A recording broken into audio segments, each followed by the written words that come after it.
चलिए मनोज जी भाई सब चालू करें। तो कुछ ऐसा होता है कि वो राजा से मिलने के लिए जाते हैं, जाते ही इतना नैपुण्य और इतने पारंगत वो होते हैं कि पहले दिन ही मंत्री और पहले दिन ही शादी हो जाती है। नानक और नहीं होती है कि मैं शादी नहीं करूंगा, मम्मी से पूछने जाऊंगा, ऐसा कुछ भी नहीं। जैसे ही अवसर मिलता है तैयार, शादी करने के लिए तैयार। अब उनसे शादी होने के बाद जो उनकी पुत्री थी यज्ञदत्ता, वो गर्भिणी हो जाती है। गर्भिणी होती है तो वो कहती है, इच्छा करती है कि मुझे आम खाना है ना। तो आम खाने के लिए वो आम तोड़ने के लिए जाते हैं, कहते हैं सामने देखो वो पेड़ पर आम लगे हुए हैं और मुझे आम खाना है, मुझे आम चाहिए है। जो सोमदत्त होता है वो आम तोड़ने के लिए जाता है, लेकिन जैसे ही आमों के पास जाता है वहां पर सुमिताचार्य जो होते हैं वो अपने आतपन योग में रत दिगंबर मुनिराज होते हैं और वो तप कर रहे होते हैं। और जो सोमदत्त होते हैं ये तप से इतने प्रभावित होते हैं कि ये आम तोड़कर तो घर भेज देते हैं, लेकिन खुद घर नहीं जाते, आ वहीं गए। वहीं दीक्षा ग्रहण कर लेते हैं, दीक्षा ले लेते हैं, है ना। अब जब दीक्षा लेकर ये दीक्षा ही ले लेते हैं और वो वहां पर प्रेग्नेंट होती हैं, गर्भिणी होती हैं, तो ये दीक्षा लेकर विहार करने लगते हैं। हस्तिनापुर की ये मूल कथा है। ये विहार करते हुए आगे चलते हैं और जो यज्ञदत्ता होती है ये एक पुत्र को जन्म देती है। उसी वर्ष मथुरा नगर में जो सोमदत्त हैं इनका आगमन होता है। सोमदत्त को देखकर यज्ञदत्ता इतनी नाराज होती है, इतनी क्रोधित होती है कि अपने पुत्र को लाकर उनके कदमों में छोड़ के चली जाती है। मुनिराज के कदमों में पुत्र को छोड़ देती है और चली जाती है। मुनिराजों के दर्शन करने के लिए दिवाकर नाम का एक देव विद्याधर होता है जो निसंतान होता है। और वो जैसे ही मुनिराज के कदमों में एक पुत्र को देखता है तो उसके अंदर से स्नेह उमड़ पड़ता है और वो उस पुत्र को लेकर अपनी भार्या पत्नी को दे देता है, पत्नी की गोद में उस बच्चे को रख देता है। वे उस पुत्र को लेकर अपने मामा विमल वाहन के घर जाते हैं और वहां सर्व विद्याओं को वो सीख लेता है और वहीं उसका नामांकन वज्र कुमार कर दिया जाता है। ठीक है, ये कथा पूरी की पूरी ये प्री स्टोरी है वज्र कुमार के जन्म से पहले की। वज्र कुमार इतने दैदीप्यमान और पुण्यशाली होते हैं, लेकिन इनके साथ इनका पाप भी उतना ही चलता है। बोले जन्म हुआ है, पिता घर छोड़ के मुनि हो जाते हैं। जन्म होने के कुछ दिन के बाद ही उनकी माता उन्हें छोड़ के चली जाती है। और इनका माने पुण्य कितना तीव्र होता है कि कहाँ एक सामान्य पुरुष के रूप में इनका जन्म हुआ और ये पलते बढ़ते विद्याधरों के बीच में है, तो वो अनेक विद्याएं सहज में सीख लेते हैं। विद्याधरों के बीच में रह के वो अनेक विद्याओं में पारंगत हो जाते हैं।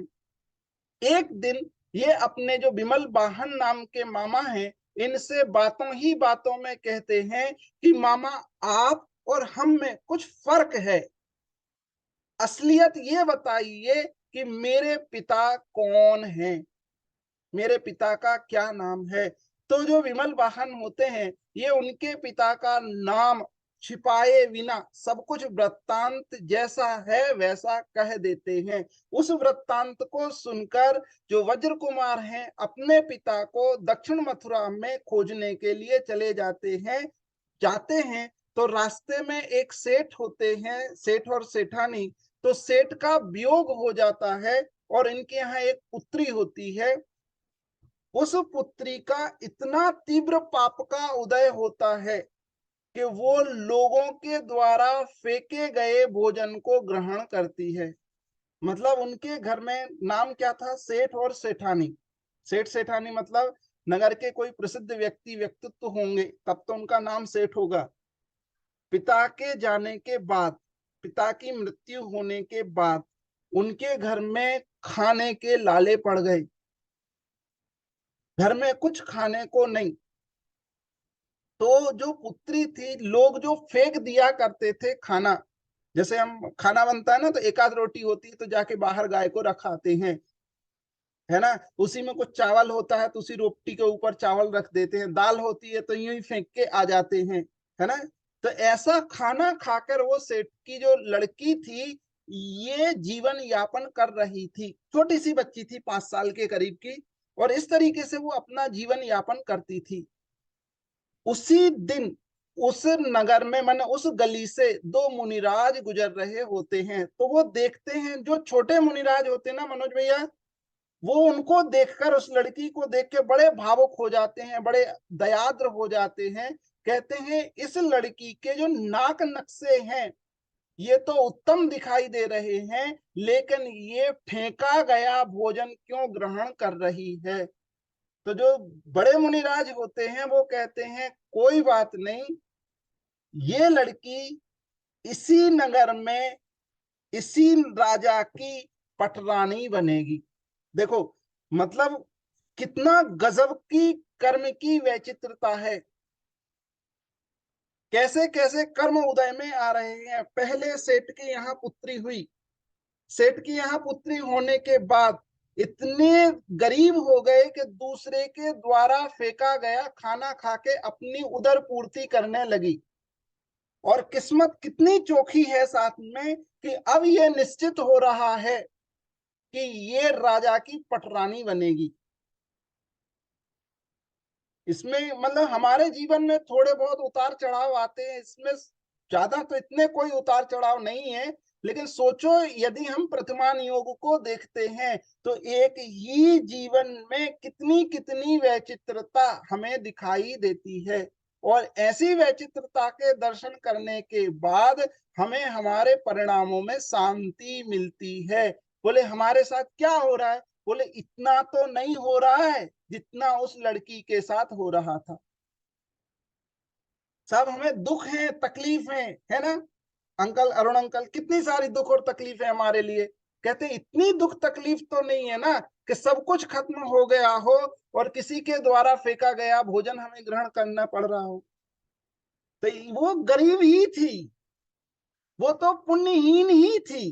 बोले सुनो, मुनिराज ने घोषणा की है कि ये कुछ साल के बाद इसी राजा के पटरानी बनेगी। अब सोचो कहाँ सेठ की पुत्री, कहाँ गरीब और कहाँ पटरानी होने की तैयारी। ऐसे वचन सुनने के बाद एक बौद्ध भिक्षु पीछे से आ रहे होते हैं, वो कहते हैं मुनिराजों के वचन अन्यथा नहीं होते हैं, अर्थात जो मुनिराज कहते हैं वो सत्य ही कहते हैं।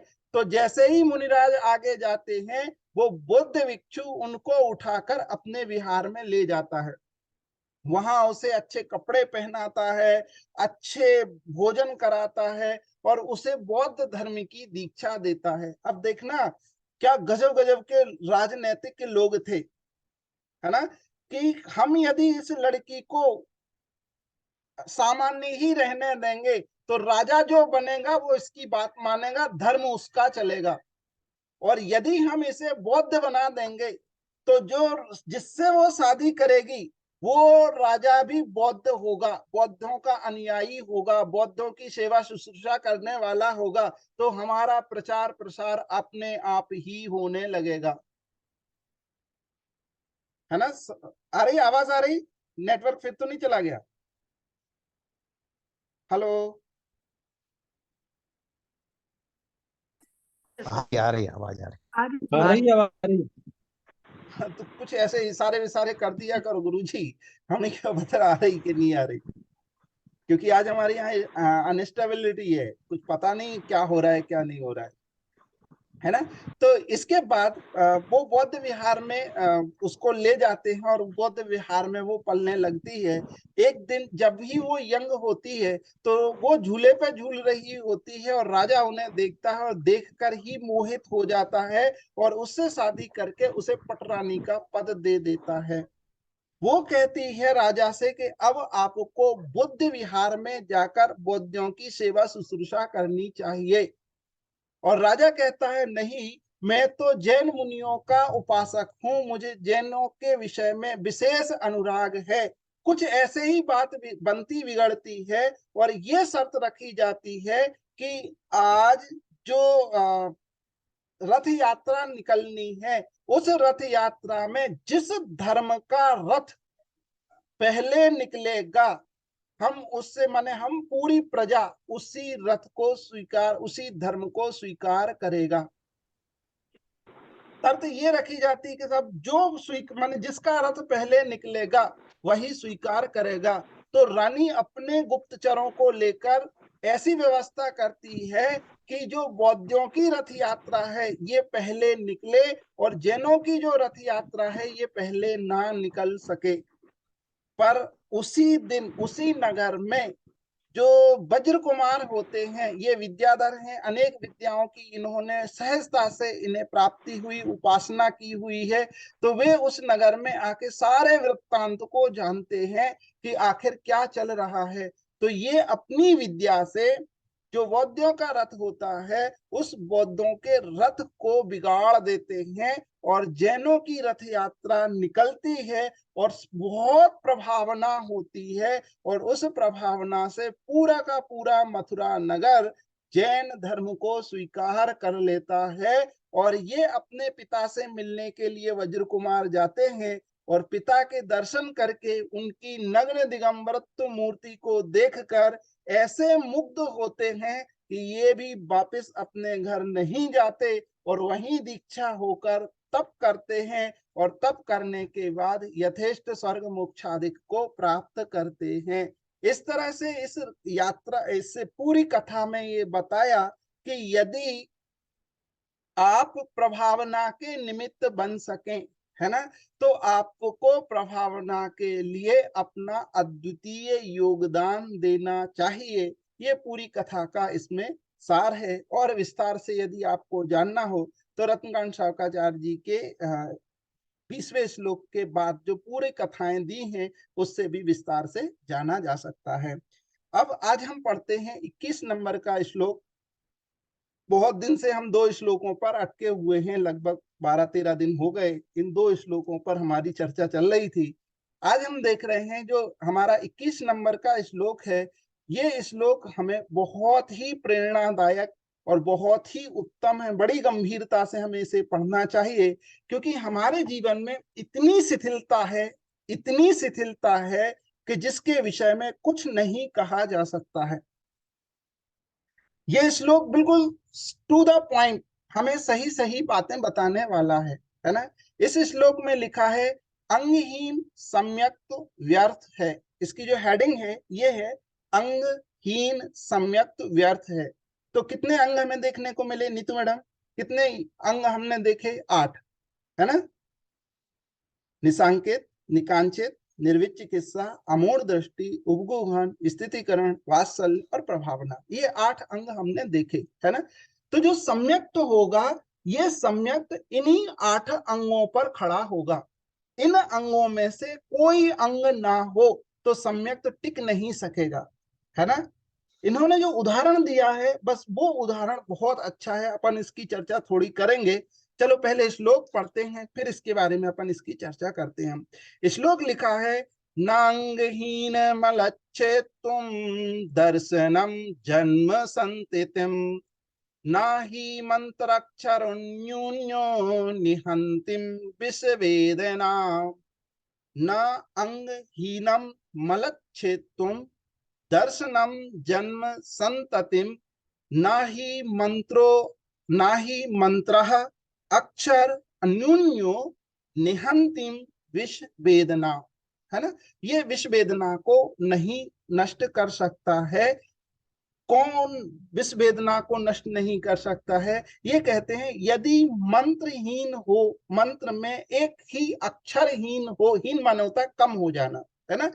जो हम मंत्र पढ़ रहे हैं उस मंत्र में यदि एक भी अक्षरहीन कम हो जाता है तो वह मंत्र कार्य नहीं करता है ना।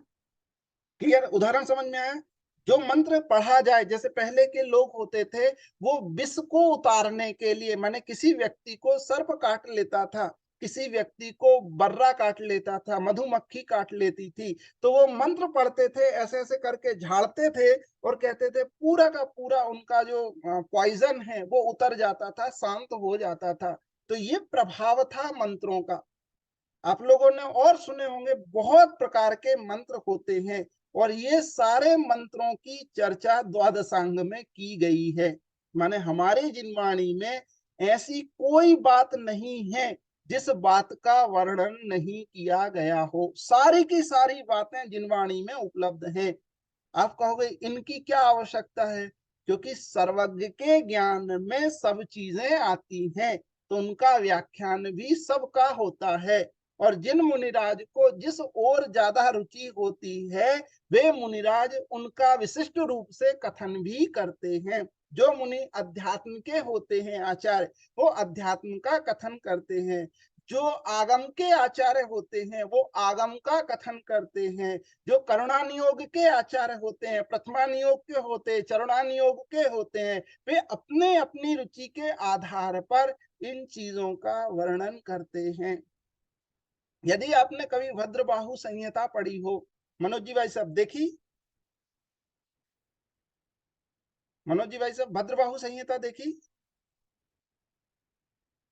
हेलो। नहीं देखी, नहीं देखी। भद्रबाहु संहिता यदि आप पढ़ें तो उसमें बहुत सारी चीजें निमित्त ज्ञान के आधार पर, जो अष्टांग निमित्त है उस निमित्त के आधार पर घोषणा की गई है। आपकी नाखून की उंगलियां कैसी हैं उसके आधार से व्यक्तित्व की घोषणा, आपको तिल कहाँ है उसके आधार से आपके बारे में घोषणा की जाती है।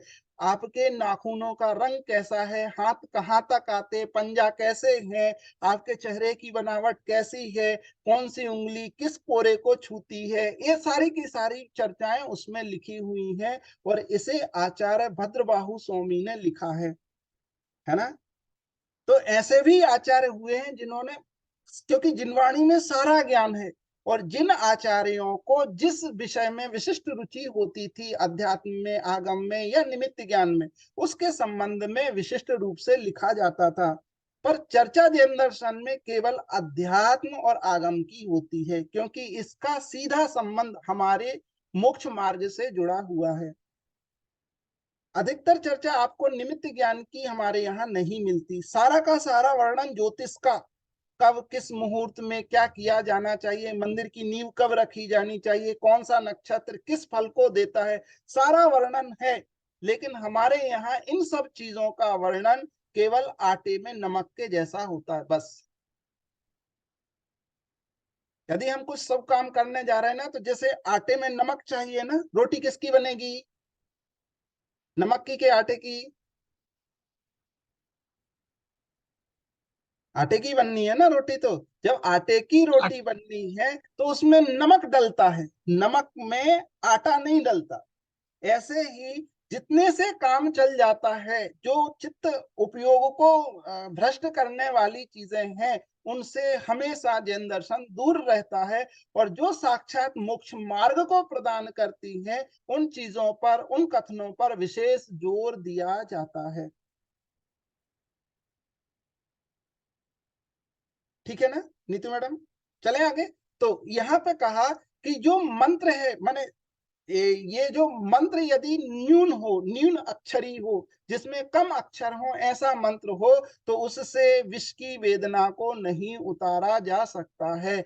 ऐसे ही न अंगहीनम मलच्छेतुम, ऐसे ही यदि अंगों से हीन होने पर जो सम्यक दर्शन है, वो भी मोह रूपी मल को और जन्म रूपी संतति मतलब परंपरा को नष्ट करने में सक्षम नहीं है। यदि आपको सम्यक्त चाहिए है ना, तो ये सम्यक्त 8 अंग से युक्त ही होगा। 8 अंग से रहित किसी भी सम्यक्त की उत्पत्ति, सम्यक्त की स्थिति नहीं रह सकती है।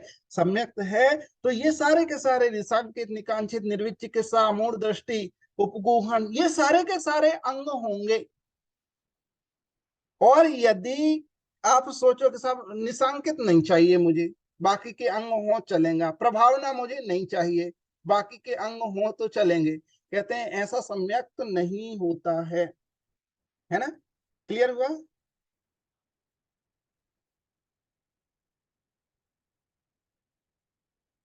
हुआ मनोज जी, भाई सब क्लियर हुआ?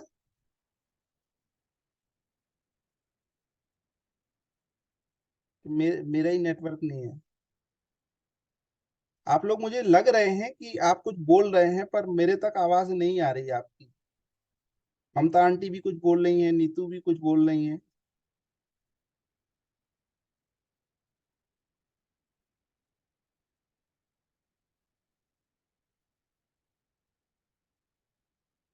सुधीर भाई साहब, आ रही है आवाज आपको?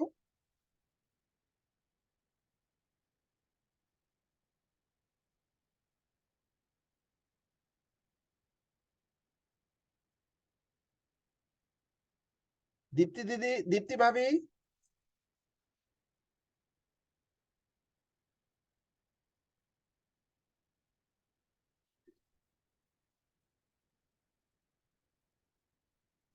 आवाज नहीं आ रही है दीप्ति भाभी।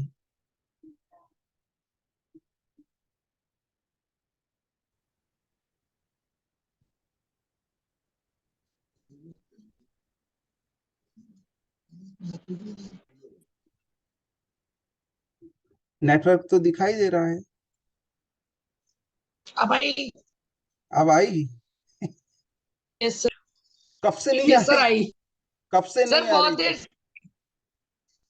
बारिश ज्यादा हो रही है। जब से किया। बारिश बारिश तो ज्यादा नहीं हो रही है, पर आवाज नहीं आ रही। अब तो रुक गई है बारिश तो वैसे।